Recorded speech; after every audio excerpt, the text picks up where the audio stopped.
नमस्कार, मैं भारत पंचवाल स्वागत करता हूं आपका राजीव टाइम्स में। ये रुक करते हैं इंदौर से जुड़ी कुछ खास खबरों की ओर। इंदौर के राजवाड़ा पर एक महत्वपूर्ण धार्मिक और सांस्कृतिक कार्यक्रम किया गया, जिसमें मंत्री कैलाश विजयवर्गीय और कैबिनेट मंत्री प्रहलाद पटेल ने मां अहिल्या की प्रतिमा पर 108 नदियों के जल से अभिषेक किया। इस अवसर पर क्षेत्रीय विधायक गोलू शुक्ला और अन्य भाजपा कार्यकर्ता मौजूद थे। कैबिनेट मंत्री प्रहलाद पटेल ने बताया कि इस मौके पर उनकी पुस्तक का विमोचन भी किया गया, जिसे लिखने में 2 साल लगे हैं। वहीं नगरीय प्रशासन मंत्री कैलाश विजयवर्गीय ने भी मीडिया से चर्चा की और कांग्रेस पर निशाना साधा। उन्होंने पूर्व मुख्यमंत्री कमलनाथ और दिग्विजय का उल्लेख किया। उन्होंने कहा कि हमें गर्व है, हम संगठन के आधार पर पूरी रचना बनाते हैं। कई बार होता है कि माँ अपने बच्चों से मिलने आती है। मैं नर्मदा का परिक्रमावासी हूँ और जलगंगा अभियान से पिछले वर्ष मैंने नदियों के उद्गम पर जाना शुरू किया था। मैंने उसको नदी उद्गम मानस यात्रा का नाम दिया था। तो मेरी कल पुस्तक का विमोचन है, परिक्रमा। तब तक मेरे पास 108 नदियों के उद्गम का जल था। तो सबका ये विचार हुआ कि लोक माता अहिल्याबाई और नर्मदा का संबंध अटूट संबंध है और नर्मदा और लोक माता का इंदौर से अटूट संबंध है। तो एक संयोग बना कि मेरे पास नदियों का जल था।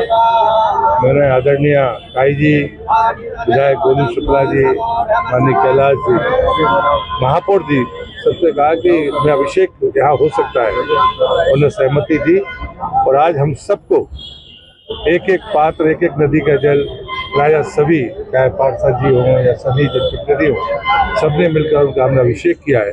कि हम सब के लिए आज सौभाग्य की बात है। मैं माता लोक माता के चरणों में नमन करता हूँ कि ऐसी ही कृपा बनी रहे ताकि ऐसे शुभ कार्यों में हम लोग शामिल होते रहे। कितने वर्ष लगे इसको करने में?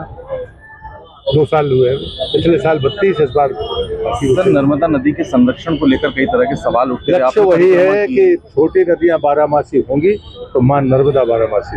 नर्मदा जी नहीं सर, सिर्फ 108 नदियों में हमारे कैबिनेट मंत्री प्रहलाद पटेल जी गए थे, स्वयं वहाँ से जल लेकर आए और आज अहिल्या माता के अभिषेक किया उन्होंने। मेरा ख्याल है 3 महीने में उन्होंने पूरे प्रदेश में जितने उद्गम स्थल है वहाँ जाकर सभी नदियों की पूजा की। एक बहुत बड़ी तपस्या थी उनको, एक बहुत बड़ा संकल्प था उन्होंने पूरा किया। मैं सर 2020 में जो कांग्रेस पार्टी की सरकार की थी, उसके बाद कमलनाथ और दिग्विजय सिंह के द्वारा इस पर आरोप लगाते हुए ट्वीट किया गया था। अभी कल ही जो दिग्विजय सिंह की तस्वीर वायरल हो रही है, जिसमें उनका कहना है कि हमारे बीच जो है मनभेद कभी नहीं रहा है, मतभेद हो सकता है। देखिए, सारी दुनिया जानती है कांग्रेस गुटों में विभाजित रही शुरू से।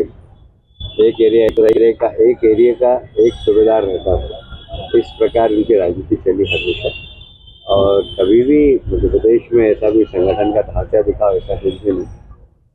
पूरी पट्टेबाजी रही और पूरी गुटबाजी रही, वो आज भी है।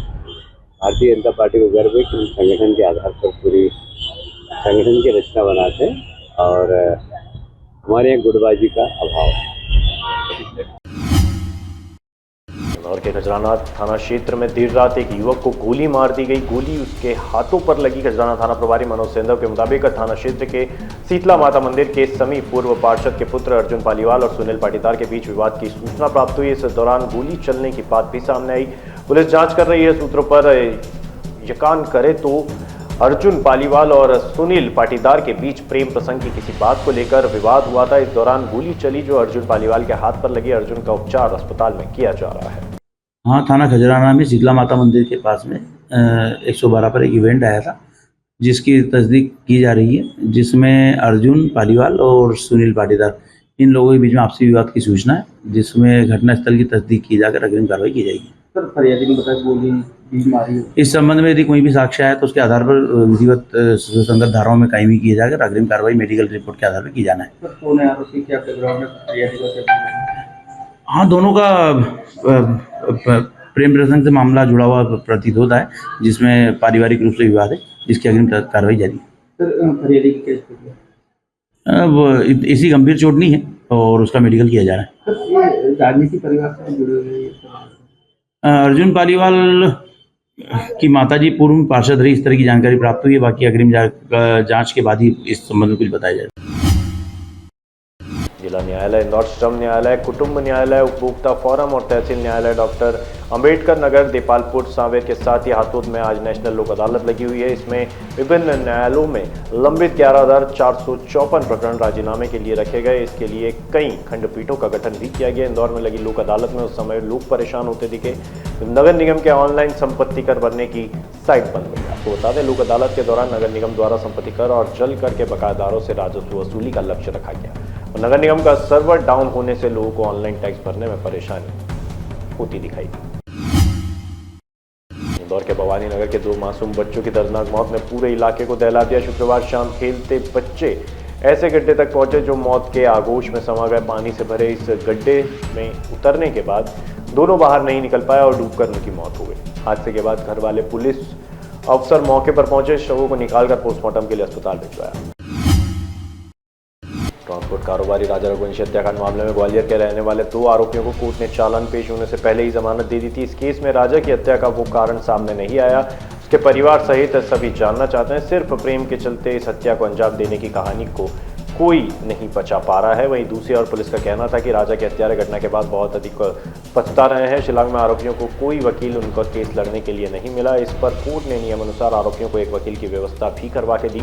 अब इस मामले में राजा के 5 हत्यारों सोनम, राज, कुशवाहा, आनंद, आकाश, विशाल ने जमानत की अर्जी दायर की है। आपको बता दें, राजा के भाई विपिन ने भी शिलांग कोर्ट पहुंचकर SIT से चालान मांगा है ताकि वे वस्तुस्थिति से अवगत हो सके। उनका आरोप है कि षड्यंत्र में शामिल कुछ लोगों को बचाया गया है। अब फिलहाल के लिए बुलेटिन में इतना ही। इंदौर से जुड़ी तमाम बड़ी खबरों के लिए देखते रहिए राजीव टाइम्स।